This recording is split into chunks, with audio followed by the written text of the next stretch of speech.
Des milliers d'habitants de Wuhan protestent contre un confinement. Ce rassemblement pourrait constituer la plus grande manifestation que la ville ait connue en 3 ans.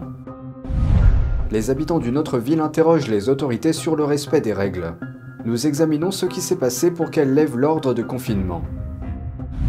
Un système antimissile américain s'installe dans une base militaire sud-coréenne.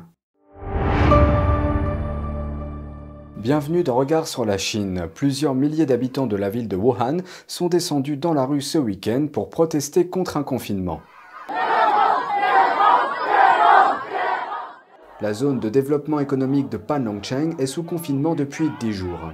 Les résidents locaux ont déclaré qu'il n'y avait pas de cas de virus dans de nombreux complexes résidentiels de la zone. Pourtant, ils sont confinés chez eux depuis des jours sans en apercevoir la fin. Certains risquent de perdre leur emploi en conséquence du confinement. Nous sommes confinés depuis environ 10 jours.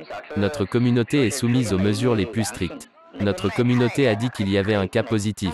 Ceux qui vendent des légumes peuvent toujours entrer dans la zone, mais nous ne pouvons pas supporter les prix élevés.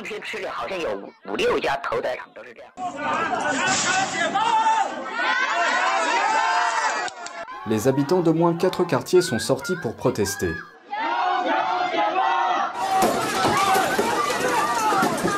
Des vidéos en ligne montrent qu'un grand nombre de policiers ont été déployés sur place.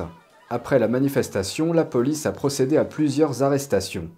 Le lendemain, le Bureau local de prévention et de contrôle des épidémies a envoyé une lettre aux habitants indiquant que les mesures de contrôle seraient ajustées. Le bureau n'a pas donné de délai précis pour la levée du confinement. Malgré le confinement, des informations provenant de l'intérieur de la Chine peuvent laisser entrevoir une autre raison à la protestation. D'après des vidéos circulant sur les réseaux sociaux chinois, un complexe résidentiel du sud de la Chine a récemment été mis en quarantaine. Certains résidents ont stocké de grandes quantités de provisions et de fournitures qu'ils ont ensuite commencé à vendre à l'intérieur du complexe. La sécurité s'est opposée à ces commerces de fortune et leur a demandé d'arrêter, mais les résidents ont continué. Les gardes de sécurité ont rapidement appelé les Chengguan. Officiellement appelés agents d'administration urbaine et du maintien de l'ordre, les Chengguan ne sont pas des agents de police officiels, mais ils jouissent d'une autorité similaire. Une fois arrivés sur place, les Chengguan ont commencé à confisquer les produits alimentaires. Mais alors qu'ils étaient sur le point de partir, certains résidents ont évoqué la politique de confinement de leur enceinte. Ils ont noté que la zone était en entrée seulement et qu'une fois à l'intérieur, personne n'est autorisé à sortir, ce qui signifie que les Chengguan devraient être mis en quarantaine eux aussi. La foule les a exhortés à se mettre en quarantaine sur place. Dans une tentative de gérer la situation, les Chengguan ont trouvé un compromis avec les résidents et ont levé les ordres de confinement de l'enceinte. Une longue file d'attente était visible à Shanghai, remplie de personnes attendant d'acheter des produits dans une boulangerie.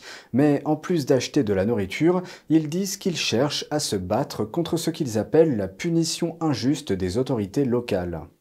Les autorités ont infligé une amende à une boulangerie de Shanghai pour avoir exercé son activité pendant la période de confinement prolongé au printemps dernier. Mais les habitants ne se laissent pas faire. Pour montrer leur soutien à cette boulangerie appelée Paris Baguette, les habitants font la queue pour y faire leurs courses, et ils affichent leurs achats en ligne. Beaucoup exhortent également les autorités à annuler la sanction. Paris Baguette est une chaîne de boulangerie coréenne. Les autorités de Shanghai accusent le magasin de produire des marchandises en violation des règles de la ville. Elles font perdre à l'entreprise 4 jours de revenus, et ont émis une amende évaluée à 10 fois le revenu quotidien. D'un autre côté, les résidents appellent Paris Baguette une entreprise de conscience, parce qu'elle a proposé de nourrir les gens à des prix normaux et justes pendant le confinement. Et ce, en comparaison avec les achats collectifs de nourriture officiellement désignés par la ville et organisés par les autorités. Les prix de ces produits étaient chers, souvent plusieurs fois supérieurs à la normale. Les habitants en confinement n'avaient guère d'autre choix que de s'approvisionner auprès d'eux. Au total, Paris Baguette doit payer près de 95 000 € d'amende, mais l'incident semble avoir permis à l'entreprise de se faire de la publicité. En Corée du Sud maintenant, où un système de défense antimissile américain de haute technologie a été installé dans une base militaire. Des véhicules transportant l'équipement sont entrés dans la base de Seongju dimanche soir. Le système antimissile est connu sous le nom de THAAD. Son installation était l'une des promesses de campagne du président Yoon Suk-yeol, et une partie de sa promesse d'adopter une position plus dure envers la Corée du Nord. La Corée du Sud a installé une partie du THAAD en 2017 afin de contrer les menaces nucléaires et de missiles de la Corée du Nord. Mais la décision a suscité la colère de la Chine qui a affirmé que le système pourrait menacer sa propre sécurité. À cause de cela, l'ancien président sud-coréen Moon Jae-in a promis de ne pas déployer de système THAAD supplémentaire. Mais Yoon, le président actuel, a promis de renforcer la coopération avec Washington, notamment en acquérant davantage d'équipements THAAD pour répondre à la menace nucléaire croissante de la Corée du Nord. Les îles Salomon prévoient de lever prochainement l'interdiction faite aux navires de la marine étrangère d'entrer dans leurs ports. Bien que l'Australie et la Nouvelle-Zélande aient déjà été désignées comme des exceptions. La semaine dernière, les îles Salomon ont suspendu les visites de 4 navires de la marine, ceci après qu'elles n'aient pas répondu à la demande de ravitaillement d'un navire des gardes-côtes américains. Cette décision a suscité des inquiétudes quant au lien croissant entre l'île et Pékin. La nation insulaire a été un point de discorde entre les États-Unis, la Chine et l'Australie. Elle possède des ports profonds idéaux pour des bases militaires et a servi de quartier général stratégique pour le Japon et la Grande-Bretagne lorsqu'ils contrôlaient le Pacifique.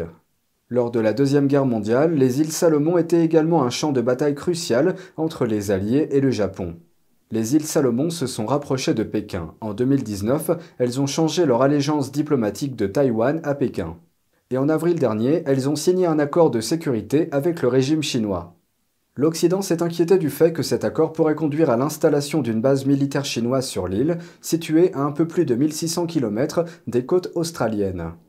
Lors d'une conférence de presse, on a demandé à la ministre australienne des Affaires étrangères si elle était déçue que les États-Unis ne soient pas encore exemptés de l'interdiction des îles Salomon. Les îles Salomon prennent, comme indiqué publiquement, une décision au cas par cas. Il s'agit d'une nation souveraine et c'est une question qui les concerne. Ce que je voudrais dire, c'est que les États-Unis ont une longue histoire de présence dans le Pacifique qui remonte à la Seconde Guerre mondiale. Pendant la Seconde Guerre mondiale, les soldats américains ont combattu et sont morts pour libérer les îles Salomon du Japon. Connue sous le nom de bataille de Guadalcanal, c'était l'une des campagnes militaires les plus cruciales de la guerre. Le régulateur chinois des médicaments a approuvé ce week-end un vaccin inhalable contre le Covid-19 pour une utilisation d'urgence, mais aucune donnée n'est publiquement disponible sur son efficacité et sa sécurité. La société chinoise qui développe le vaccin s'appelle CanSino. Ils disent qu'il est pris par la bouche à partir d'un nébuliseur. Il s'agit d'un appareil qui transforme un médicament liquide en brume et lui permet d'être absorbé facilement par les poumons. Le médicament est présenté comme le premier de son genre. D'autres approbations administratives sont encore nécessaires avant sa mise sur le marché.